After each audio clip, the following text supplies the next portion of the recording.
So I'm here to talk about the work of the National Library of Wales, and in particular its research programme in digital collections, which was established in 2011, to really, I think, address the challenges of delivering effective, usable and sustainable digital resources.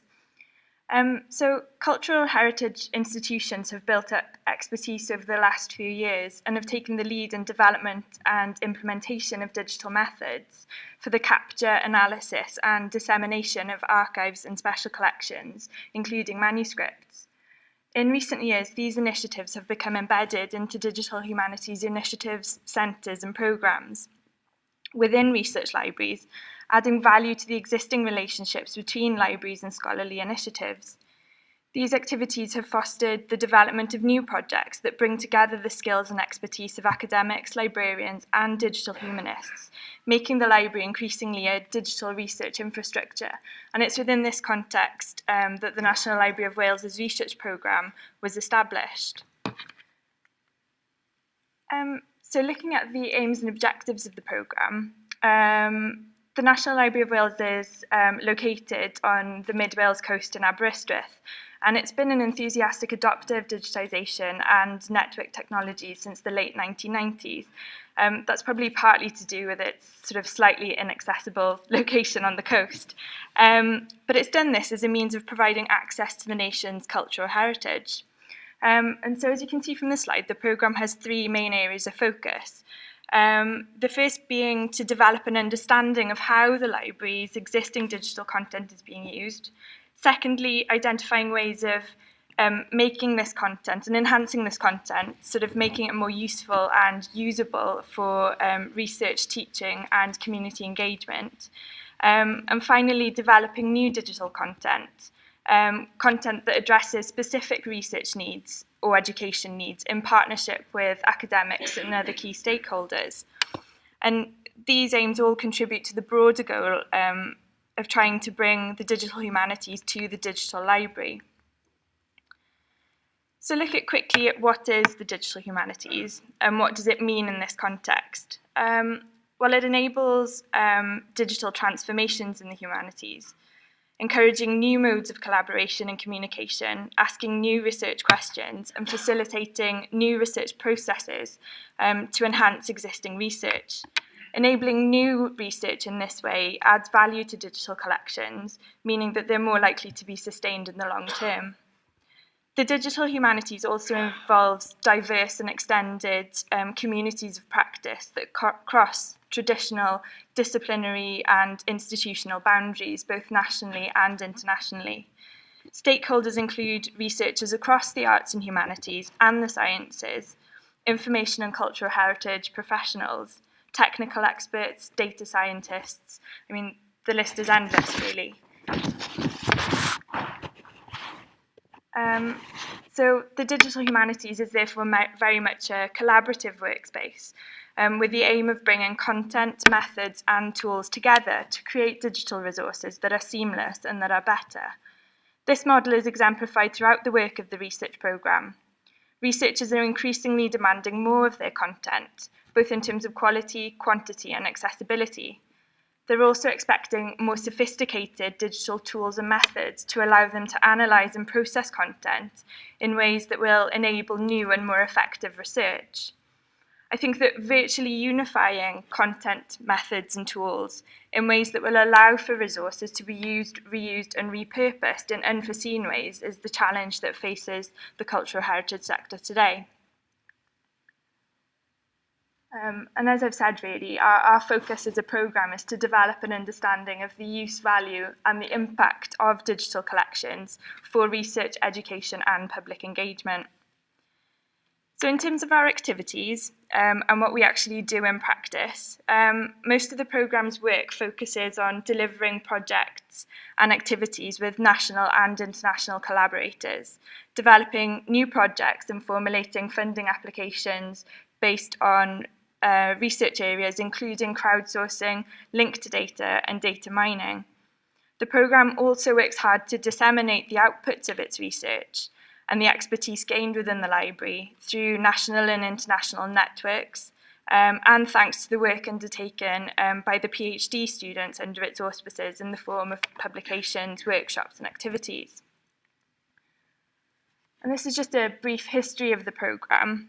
As I've already mentioned, the programme was established in January 2011 with the appointment of the University of Wales Chair in Digital Collections, which is based in the library. And the post, I believe, was the first academic chair to be established in any national library in the world.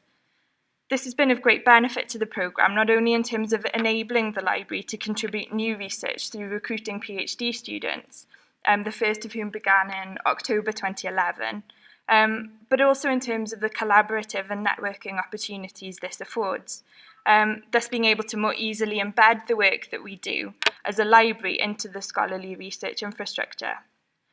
Since the chair's appointment, 2 full-time digital collection staff have also been appointed, along with a further full-time fixed contract post, giving the programme a greater capacity to develop more significant collaborative projects.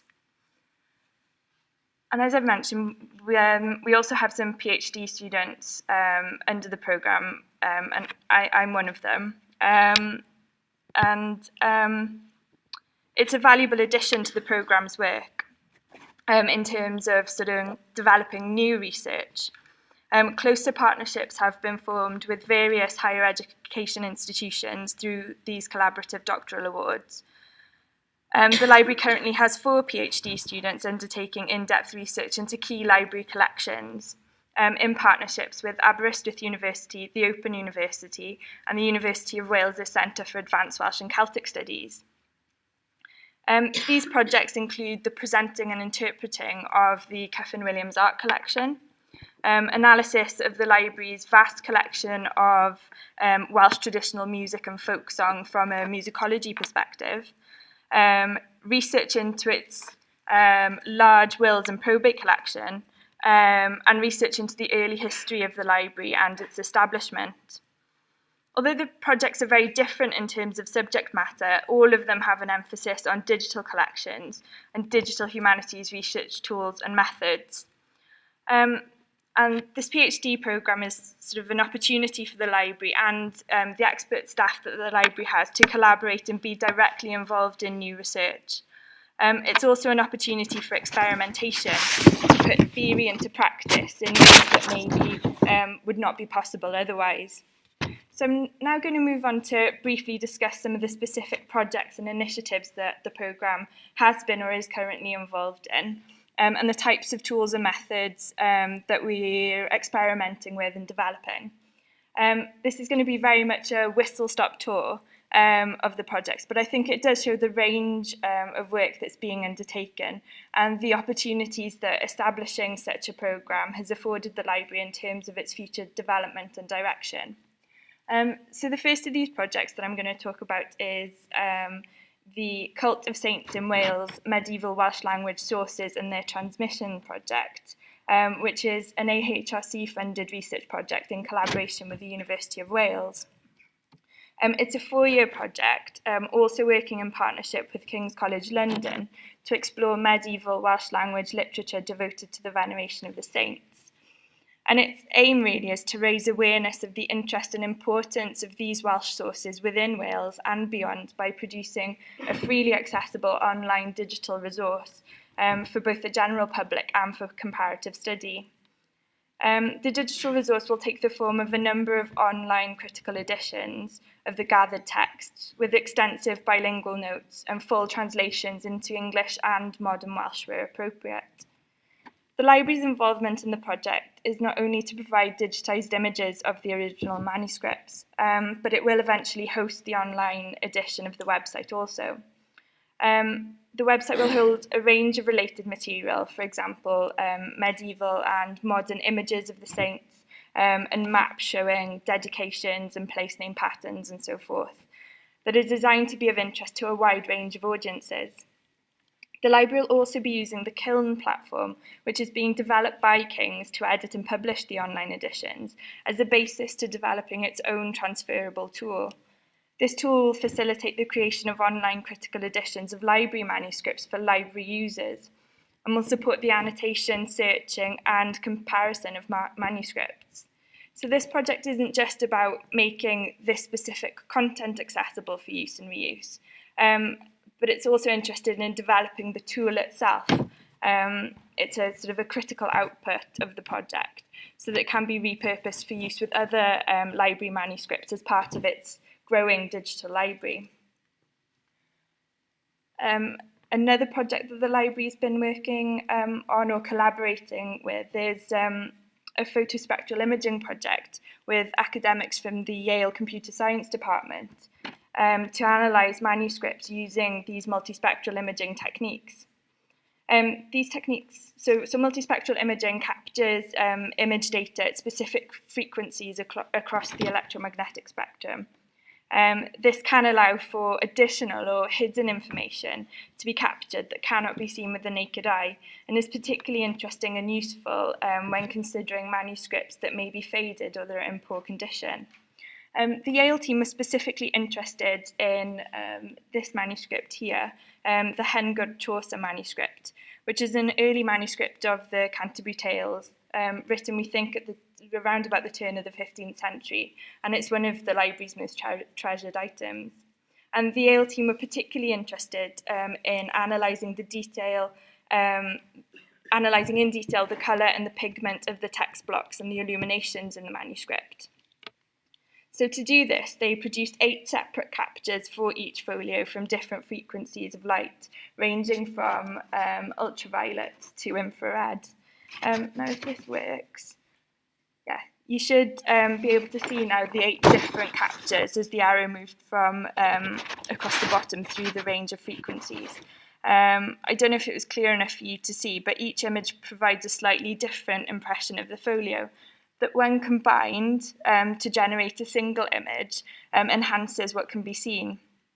The image appears to be sort of much sharper and clearer, I think. The colours of the illuminations are particularly far more vibrant than what can be captured with standard photography, which goes to show the potential of such approaches, again, in enabling new research.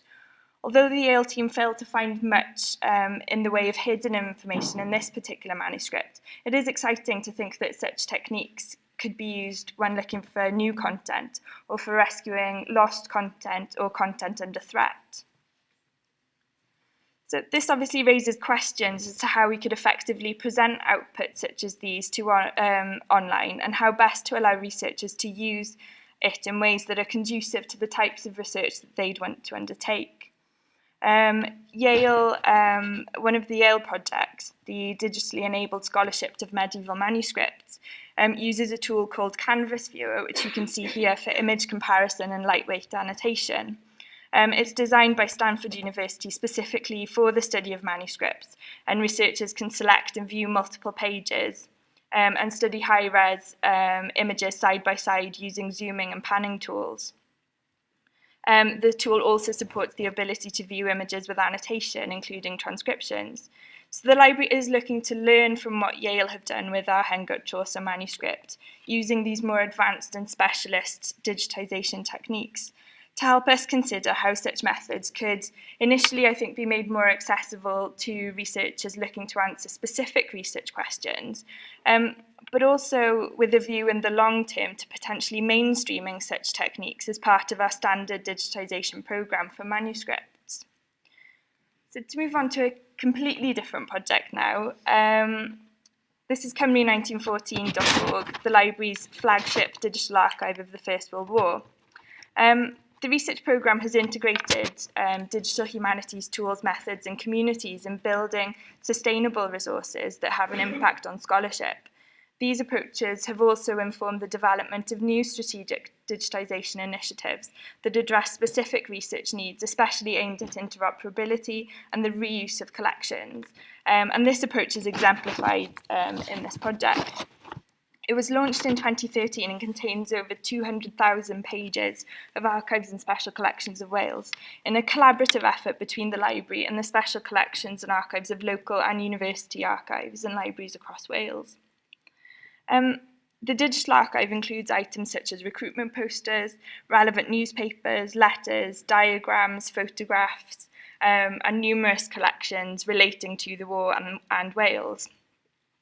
Collections from all partners have been digitised and made accessible through an integrated digital archive, virtually unifying disparate collections that are nonetheless complementary and that were not, in some cases, originally physically located together. Bringing this material together has assisted researchers in their work to reveal the often hidden history of the war and its impact on all aspects of Welsh life, language and culture. And the archive has been used extensively for research, teaching and engagement around the war centenaries already. For example, content from this site has been used in a scholarly digital exhibition by a history lecturer at Aberystwyth University, looking at the war and its impact on Merthyr Tydfil and the Cynon Valley. And the contents are also being repurposed for reuse in the project that I'm currently managing at the library, which is a digital education project to commemorate the First World War in Wales and its transformational impact on Welsh life and communities. So Wales at War is a project, a 2-year project that's funded by the HLF, the Welsh Government Department for Education and the Armed Forces Community Covenant, to develop a First World War commemoration activity for school children in Wales that will support them to develop biographies of the names on their local war memorials. It will do so via a dedicated website and app. The app will include a war memorials and biography builder element, a timeline of the war with a specific sort of Welsh focus, and a theatres of war section, which will include things like a virtual trench and battleship, maps and primary and secondary source materials depicting where Welsh personnel fought during the war and the impact this had on life at home. The project worked in partnership with the Royal Navy and schools across Wales and will collaborate with various organisations and communities, we hope, in what's going to be a growing partnership. I'll move on now to talk about community engagement and crowdsourcing, which is another area of particular interest to the programme. Through a number of externally funded projects and research by the PhD students, work has been carried out to investigate the role of digital collections in fostering engagement with the public and expanding cultural and knowledge exchange around the collections of the library. This research into new ways of engaging with and contributing to the digital heritage of Wales has fostered an analysis of the sorts of crowdsourcing projects that could enhance community engagement while also contributing practical elements of work. Now, this was the library's first crowdsourcing project, which was launched in September 2012, Cymru 1900 Wales, and it's a classification project to gather the place names of Wales from the georeference OS maps of 1900. With the intention of developing a gazetteer of Welsh place names. And this is using a platform that was developed by Galaxy Zoo. This is an important part of the digital research infrastructure for Wales. Using place names to unlock the digital collections hosted by the library, including sort of resources such as Welsh newspapers online and Welsh wills online, will enrich this content and will enable maps in the library to be accessed in all sorts of new ways. To date, nearly 300,000 place names have been transcribed and 176 memories have been cultivated by 378 volunteers. Analysis of the work undertaken so far reveals that coverage of place names has been relatively comprehensive. The challenge now, though, is to get the volunteers to transcribe and check names that have already been identified so that issues of accuracy can be reduced. A project that enables greater interaction with new and remote audiences that don't require face-to-face engagement is a useful paradigm for the library to use for future projects. Following on from the success of this project, plans are underway to develop such approaches to enhance some of the library's existing content. And one of the collections that we're looking to do this with is the Welsh Wills Online resource, which is the library's digital collection of over 190,000 Welsh wills and probate records dating from the mid-16th century to 1858. It's an incredibly valuable collection, yet it's hugely underused, and that's partly because of difficulties with accessibility. So the intention is to look at developing crowdsourcing approaches for the full text transcription of the manuscripts and for semantic tagging of the content, which would enable research and analysis over the entire collection of records. Transcription of this content will be challenging. They're not easy to read, they're in various condition and whatever.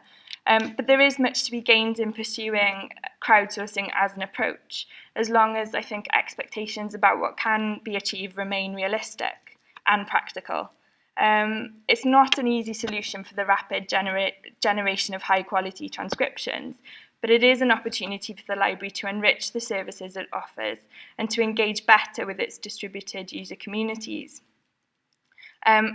It's also an important opportunity, I think, to help democratise the research process and to encourage use and interaction with the collection in ways that were not possible before with a wider audience.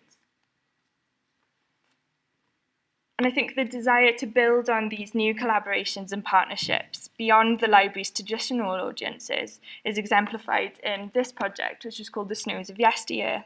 The principal objective of this project, which has now come to an end, was to reveal past experiences, both historical and more recent, of extreme weather, exploring ways that these events are remembered and mythologised in order to interpret what is ultimately learned from them. So research was undertaken on accounts of extreme weather that were available in the library through things like journals and letters and so forth. And this work was further supplemented by interviews and oral histories with local communities. Work was also undertaken in collaboration with climate scientists based at the Met Office, Hadley Centre, to scientifically visualise the data and to integrate these representations for climate research. And also by performance researchers who used the hybrid archive to evoke past events and to interpret people's responses to them through live performances. And you can see the poster for one of the live performances there. And I think this is the sort of project we will see more and more of as we move towards the next phase of the digital humanities, one that doesn't just focus on collections of sources, but one that looks to facilitate a convergence of practices, both artistic, scientific, and humanistic.